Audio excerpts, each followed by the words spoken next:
If you're someone looking to buy an iPad this year, things are complicated. First, Apple has 5 different models to choose from that are wildly different in price and size. And just about everyone watching this video has a unique reason for wanting an iPad. But what if I told you that there is an iPad that can be recommended to everybody? I think there is, and it's Apple's 5th generation iPad Air, powered by M1.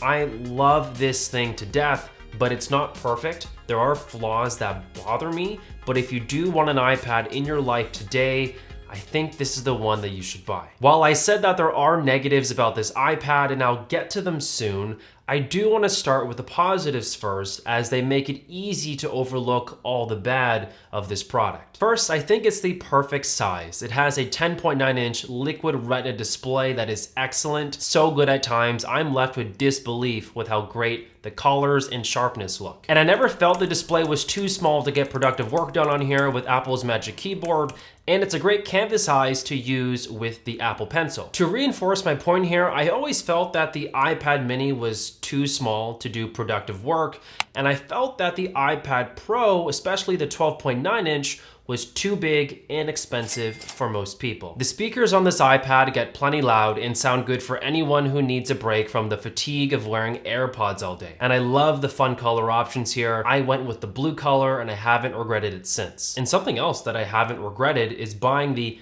5G cellular version. It truly changed the iPad experience for me. I can bring this anywhere with my Magic Keyboard and always be connected and get work done without relying on slow public Wi-Fi or draining my phone battery via a hotspot. Remember, our MacBook and most laptops you buy today don't have the ability to have cellular built in. So having a laptop capable machine like the iPad Air that is always connected to high-speed internet is truly a game-changing experience that I think more people need to try. And while it is true that iPads have already been fast for so many years, this iPad Air does feel different. The new M1 chip built into here makes things feel even more snappy and smooth than ever before. And unlike other iPads, M1 powered iPads get the benefit of the new features coming to iPadOS 16 later this year, most notably Stage Manager and full external display support. And while these features are still in beta, I can say this: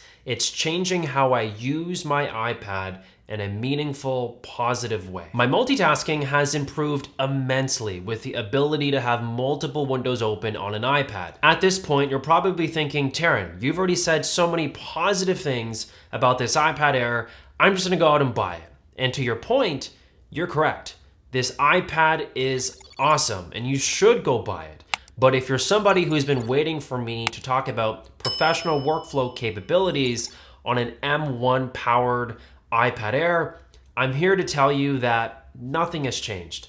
Until Final Cut Pro, Xcode, and other MacBook exclusive apps make their way to iPad and make the full use of all the power that's in this tablet, I'm still going to recommend that you go out and buy a MacBook.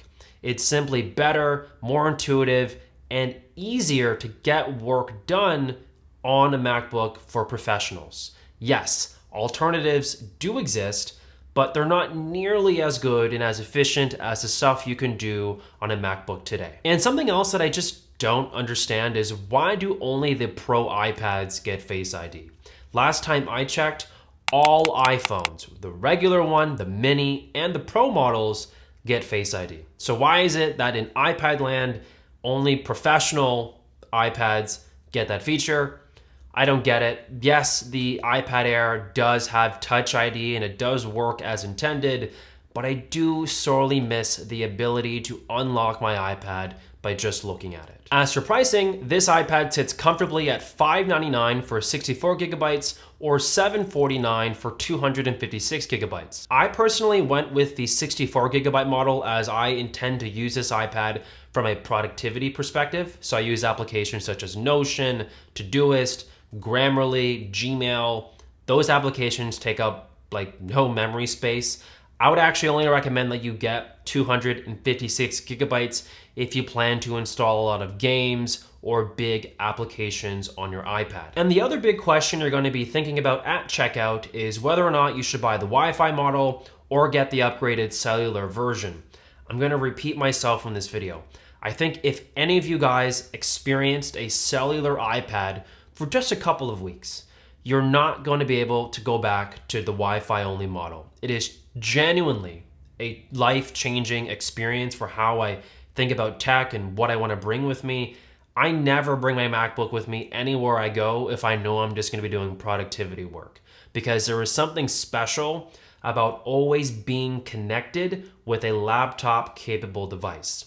Remember, these MacBooks and PC laptops out today cannot do this yet. They do not have cellular. And just imagine if you could bring your MacBook anywhere you went and you were always connected to the internet. That is how it is going to feel on an iPad, and it truly is awesome. Thank you so much for watching. Drop a like, subscribe if you're new, comment #iPadAir if you finish the video, and I'll catch all of you in the next one. Peace.